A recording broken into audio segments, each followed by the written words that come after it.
बिस्मिल्लाहिर्रहमानिर्रहीम अस्सलाम वालेकुम नाज़रीन, आप यूट्यूब और फेसबुक चैनल देख रहे हैं। मैं राना उज़ैर हूं। नदरगाम आज से खुल्लम खुल्ला जंग का आगाज हो चुका है। पूरे मुल्क में आज जिस तरह से तूफानी लहर उठी है, 75 साल तारीख के आज तमाम रिकॉर्ड तोड़ दिए हैं। आज तनहा कप्तान खड़ा हुआ है। आज एक शख्स पाकिस्तान के लिए अमर हो चुका है, उसका नाम इमरान अहमद खान न्याजी है। कि आज मुझे अफसोस होता है कि मेरे पाकिस्तान का इन लोगों ने क्या हाल कर दिया है, और इमरान खान को रास्ते से अब हटाने की मुकम्मल मुनसूबाबंदी नहीं बल्कि उस पर मदरामद जारी है। मैं कुछ बड़ी खबरें लेकर आपकी खिदमत में हाजिर हुआ हूं। सबसे पहली खबर पर हमने बात करनी है कि ISI का इमरान खान के हक में एक बहुत बड़ा फैसला सामने आया, और वो फैसला सामने आते ही इमरान खान के खिलाफ नई मुनसूबाबंदियां जो है वो की गई, और रात के कुछ अहम प्लान तैयार किए गए, जिसको आज जो है एक कार्ड फेंका गया, तुड़प का पत्ता फेंका गया। और सबसे पहले रिपोर्ट में आपके सामने रखूंगा कि ISI ने किस तरह से इमरान खान के हक में फैसला सुनाया, और शहबाज शरीफ के गिर्द जो है वो घेरा तंग हो गया। इस हवाले से इंपॉर्टेंट डिटेल्स आपके साथ शेयर करूंगा, लेकिन साथ ही इस जनाब रिपोर्ट के सामने आते ही एक तबले जंग बच चुका है। शीरी मेजारी की प्रेस कॉन्फ्रेंस जिसने जनाब आज रोंगटे खड़े कर रखती है।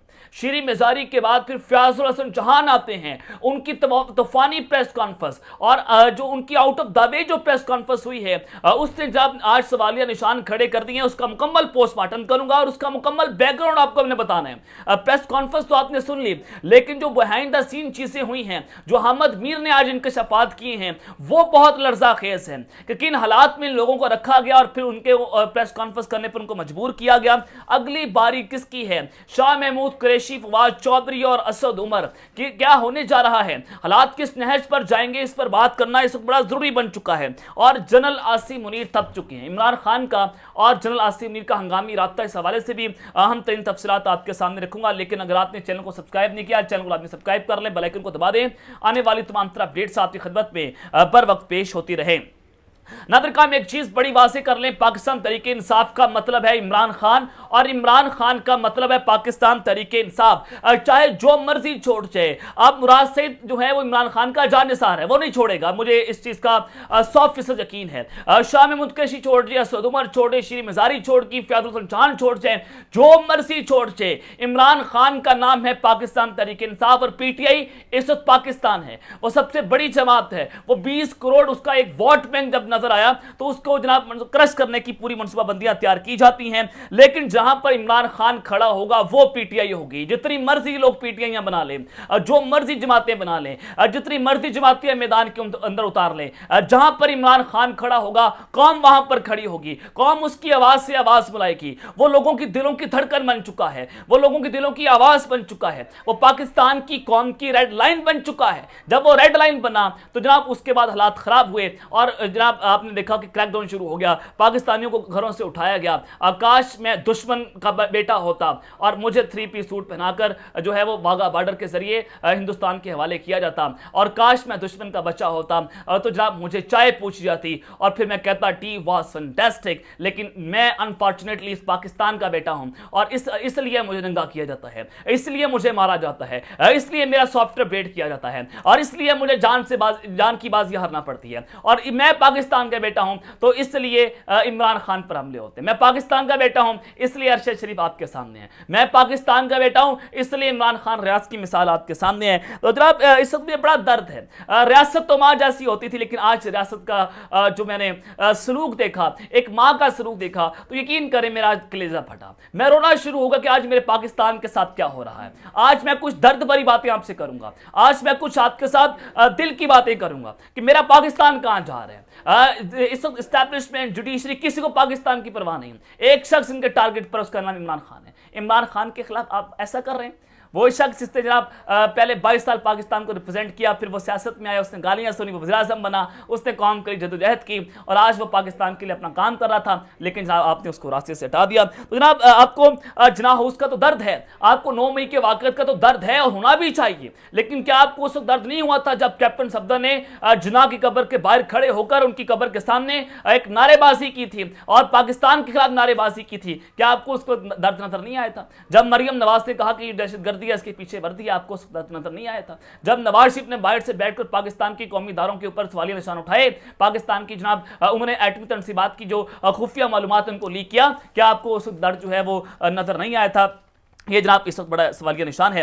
लेकिन जनाब इस सद के अंदर आप ये देख रहे हैं कि चाहकर भी पाकिस्तान तहरीक इंसाफ नहीं छोड़े, लेकिन दबाव है, लंदन प्लान है और दबाव डालकर पाकिस्तान तहरीक इंसाफ जो है वो लोगों को छोड़ने पर जनाब मजबूर किया जा रहा है। तो फिर कहते हैं हम न्यूट्रल हैं, और फिर जनाब ये कहते हैं कि जनाब हमारा सियासत से कोई ताल्लुक नहीं है, हम मुदाखलत नहीं करते। तो ये जनाब सब कुछ आपके सामने है। लेकिन उस सद के अंदर रावलपिंडी के हवाले से जो खबर है कि GHQ हमला केस में 5 मुलजिमान को गिरफ्तार कर लिया गया है और गिरफ्तार मुलजिमान की तादाद तकरीबन 105 हो चुकी है और मजीद मुलजमान की शनाख्त का अमल भी जारी है। और GHQ का मुकदमा थाने आरे बाजार में दर्ज है और जिन जिन जो मुलजमान हैं उन्होंने घराव और तोड़ फोड़ में जो मुलविस हैं उनको 23 मुलजमान को गिरफ्तार किया गया और रावलपिंडी में गिरफ्तार मुलजमान की मजमूई तादाद तकरीबन 350 हो चुकी है। लेकिन जब उस सब के अंदर श्री मज़ारी की प्रेस कॉन्फ्रेंस हुई, श्री मज़ारी की प्रेस कॉन्फ्रेंस, मुझे रोना आया कि एक ऐसी खातून जो कभी झुकती नहीं थी और उसकी जो बेटी ईमान मज़ारी, मैं उनको हमेशा आयरन लेडी किया, तो मेरा उनके साथ रब्ता हुआ, उन्होंने कहा जनाब मैं इस पर कमेंट नहीं कर सकती। मेरी बहुत अच्छी दोस्त हैं, बड़ा अच्छा ताल्लुक भी उनके साथ, और जनाब मैं उनके साथ बहुत बार फील्ड में भी काम कर चुका हूं, तो वो बहुत दलेर खातून है। अगर उसको आपने तोड़ दिया तो सोचे किन किन को तोड़ा गया होगा। अब श्री मज़ारी के साथ हुआ क्या, ये बहुत अहम है, और उनके साथ जेल में क्या मामला पेश आते रहे मैं आपको जरा बताता हूं। लेकिन श्री मज़ारी की जरा प्रेस कॉन्फ्रेंस आपको मैं बता दूं कि उन्होंने सियासत छोड़ने का ऐलान कर दिया, न सिर्फ पाकिस्तान तहरीक इंसाफ को छोड़ा बल्कि सियासत को छोड़ दिया। उन्होंने कहा कि मैं 9 मई के वाकयात की मजम्मत करती हूं और इस हवाले से बयान हल्फी भी अदालत में जमा करवाया है और मैं हर इदारे पर हमले की मजम्मत करती हूं, हमेशा हर तशद्दुद की मजम्मत की है, रियासती इलामतों को निशाना बनाने की सबको मजम्मत करनी चाहिए। और श्री मज़ारी ने मजीद कहा कि 12 दिन कैद में रही और उनको दोबारा 5वीं बार आज गिरफ्तार किया गया, सेहत भी मुतासिर हुई, मेरी बेटी को भी आजमाइश से गुजरना पड़ा। श्री मज़ारी ने ऐलान किया कि मैं आज सियासत छोड़ने का ऐलान करती हूं, आज से PTI या किसी भी सियासी जमात से मेरा कोई जो है वो ताल्लुक नहीं है, मेरे शौहर जिंदा थे और बात थी, बहुत सारी चीज़ें जो है मैंने बर्दाश्त की, अब मेरी पहली तरजीह खानदान है। तो जनाब मैं उन्होंने जनाब सियासत छोड़ने का साफ साफ जो है वो ऐलान कर दिया है। अहमद मीर साहब जो है उन्होंने यहाँ पर इंकशाफात की, उन्होंने कहा कि तफसीलात में नहीं जाना चाहता, श्री मज़ारी का सियासत छोड़ने का ऐलान आने वाले वक्त में हुकूमत की जान नहीं छोड़ेगा। जेल में श्री मज़ारी के साथ बहुत बुरा सलूक किया गया, उन पर तशद्दुद करने की इतलात सामने आ रही है, अहमद मीर साहब ने जनाब दावा किया और ये श्री मज़ारी की तस्वीर भी आप स्क्रीन के ऊपर देख रहे हैं कि जनाब ये प्रेस कॉन्फ्रेंस करती हुई आप शक्ल पहचाने किस कदर दबाव था। तो मैं इसके ऊपर ये बिल्कुल जनाब ब्रोकन, इन्होंने मेरा दिल तोड़ दिया। और इस सब के अंदर शाहज़ेब खानज़ादा साहब उन्होंने जनाब बहुत बड़ा इंकशाफ किया, उन्होंने कहा कि बेशक इमरान खान ने रेड लाइन क्रॉस की है लेकिन आज पाकिस्तान की जमहूरियत के लिए अफसोसनाक दिन है। अब ये जनाब जियो न्यूज़ के ऊपर बैठकर जिनको समझा जाता था ये एंटी PTI हैं, लेकिन आज जियो न्यूज़ की स्क्रीन पर पाकिस्तान की जमहूरियत की बात हुई तो मुझे बहुत खुशी हुई कि आज ये होती है जमहूरियत जिसके लिए सहाफ़ी इकट्ठे हो चुके हैं, जिसके लिए सहाफ़ी बात कर रहे हैं। लेकिन जनाब आज पाकिस्तान की जमहूरियत का सबसे अफसोसनाक दिन था। रियासत तो माज जैसी थी लेकिन जनाब रियासत जो है उसने बहुत बदतर सलूक किया है। और फयाजुल हसन चौहान साहब जो हैं उन्होंने प्रेस कॉन्फ्रेंस की और उनकी तो उनका स्क्रिप्ट और था, उन्होंने कहा कि मैं पाकिस्तान तहरीक इंसाफ छोड़ने का ऐलान करता हूं, सियासत नहीं छोड़ी, अब मेरा PTI से कोई ताल्लुक नहीं है। इमरान खान ने मेरी गिरफ्तारी पर कोई ट्वीट नहीं किया और इमरान खान को कहा था कि रियासत मुखालिफ पॉलिसी छोड़ दें। और ये ऐसा बेगैरत है जनाब, इसने एंटी एस्टैब्लिशमेंट बयानिया बनाया जिसने वोट बैंक लिया। 1 मई को जनाब इसने रैली भी निकाली और उसने कहा कि इमरान खान ने कहा कि आप फौजी इलाकों का घेराव करें और हमने घेराव करने से इनकार किया तो इमरान खान जो है वो हम पर गुस्सा हुए। ये जनाब हालात थे और ये आज इनको याद आ रहा है 20-25 दिनों के बाद प्रेस कॉन्फ्रेंस करना, टाइमिंग भी मैच करें तो आपको अंदाजा हो जाएगा कि दबाव डाला गया और फयाजुल हसन चौहान से ये प्रेस कॉन्फ्रेंस करवाएगी। और उन्होंने कहा कि मैं किसी की सिफारिश के साथ मीडिया एडवाइजर का ओहदा लिया लेकिन 5 दिनों के बाद दमान पार्क और बनी गाला में मेरा दाखिला बंद हो गया। पिछले साल मई में मैंने इमरान खान को 7 मिनट का मैसेज किया और 6 बार इमरान खान को 5 मिनट की मुलाकात के लिए मैसेज किया लेकिन किसी ने कान में डाल दिया कि फौज का बंदा है और मैसेज के बाद पार्टी को की कोर कमेटी से भी निकाल दिया गया। और ये जनाब सारी सूरत हाल आपके सामने है। आज जनाब जो फयाजुल हसन चौहान साहब हैं उन्होंने ये प्रेस कॉन्फ्रेंस की और फयाजुल हसन चौहान साहब ने यहाँ पर मजीद जो बात की कि मैं असद उमर साहब और जो शाह महमूद कुरैशी हैं उनके साथ मजीद राब्ते करूँगा और उनके साथ जनाब परवेज़ राई साहब से मुलाकात करूँगा, कोशिश करेंगे कि बातचीत के बाद किसी नई प्लेटफॉर्म से सामने आए, यानी कि परवेज़ राई साहब भी छोड़ सकते हैं। और शाह महमूद कुरैशी साहब जो हैं वो अडियाला जेल में है, उनके बारे में कहा जा रहा है कि वो भी पाकिस्तान तहरीक इंसाफ खैर बात कह सकते हैं, वहाँ पर मीडिया एक्टिव है। लेकिन रावलपिंडी रावलपिंडी पुलिस उनको वहां से गिरफ्तार करने पहुंच चुकी है।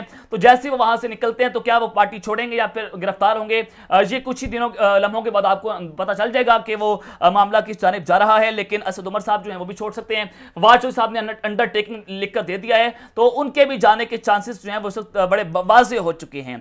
तो जनाब ये इस सद के अंदर ISI की जो रिपोर्ट सामने आई, वो रिपोर्ट क्या थी 9 मई के वाकयात के हवाले से, वो जनाब इस वक्त बहुत अहम हो चुका है। मैं जरा वो आपको बताता हूं कि जो इतलात चल रही हैं, जो खबरें हैं जराए के मुताबिक कि army chief general Asim Munir को हाल ही में 9 मई के अफसोसनाक वाकयात पर रिपोर्ट पेश की गई। और इस रिपोर्ट के मुताबिक 9 मई को तोड़फोड़ और अफरा तफरी नहते अवाम ने नहीं बल्कि हुकूमती एजेंसी IB ने वजारत दाखिला के साथ मिलकर की, जिसे इंटेलिजेंस ब्यूरो कहा जाता है।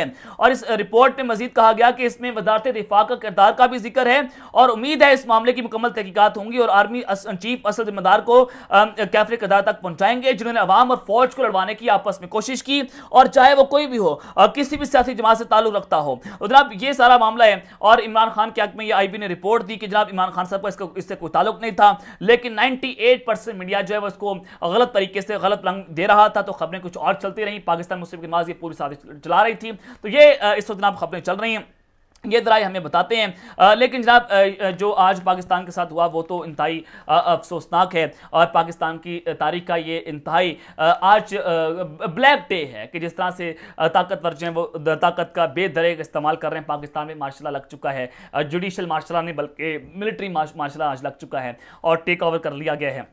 और आज ये हालात जो हैं वो बड़े संगीन होते चले जा रहे हैं। आज दिल नहीं कर रहा बोलने को, आज दिल नहीं कर रहा आप तक जो है वो खबरें पहुंचाने को, लेकिन खैर क्या करें, सहाफ़ती जिम्मेदारी आप तक जनाब हक और सच की आवाज़ तो हमने रखनी है। लेकिन खैर ये हक और सच की आवाज़ हमारी भी दबा दी जाएगी, हमें भी जनाब मार दिया जाएगा, हमें भी जनाब जो है वो धमकियों के जरिए हमें रास्ते से हटाने की कोशिश की जाएगी। लेकिन खैर कब तक ये कर लेंगे, हमें मार देंगे, 10 लोगों को और मार देंगे, 1 करोड़ लोगों को मार देंगे, 3 करोड़ लोगों को मार देंगे, लेकिन जो 22 करोड़ अवाम है आपने उसका क्या करना है, उसके बारे में क्या इन्होंने फैसला किया, क्या उसके बारे में इन्होंने सोचा, नहीं सोचा होगा। लेकिन जब उस सब के अंदर इमरान खान और जनरल आसिम मुनीर साहब जो हैं उनके दरमियान हंगामी राब्ते की कुछ खबरें चल रही हैं, वो खबर भी बहुत अहम है, वो भी आपके सामने मैं रख देता हूं। लेकिन इत्तेदाद एहसन साहब जो हैं वो शीरी मजारी की पार्टी छोड़ने पर वो फूट फूट कर रोना शुरू हो गई। ये इस वक्त बहुत अलार्मिंग था कि एक सियासतदान दूसरे सियासतदान के लिए रो रहा है कि किस तरह के हालात में उसने जनाब अपना सर्वाइवल किया होगा। लेकिन इमरान खान साहब ने यहाँ पर ऐलान किया कि वो आर्मी चीफ समेत किसी से भी मुज़ाकरात के लिए तैयार हैं और उन्होंने ये भी कहा कि मुज़ाकरात हों लेकिन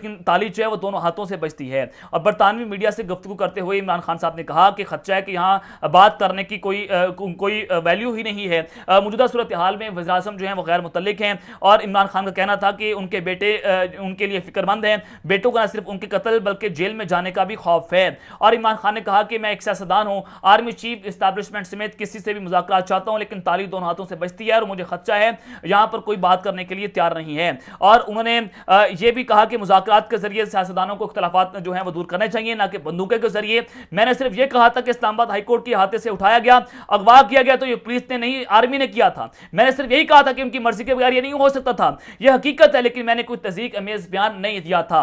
और इमरान खान ने कहा कि मेरा ख्याल है कि मुझे गिरफ्तार किए जाने का 80% इम्कान है, बेशक मेरे खिलाफ कोई केस ना हो, तमाम केसेस में मुझे जमानत मिल चुकी है, लेकिन इस वक्त पाकिस्तान में कानून की कोई हुक्मरानी मौजूद नहीं है।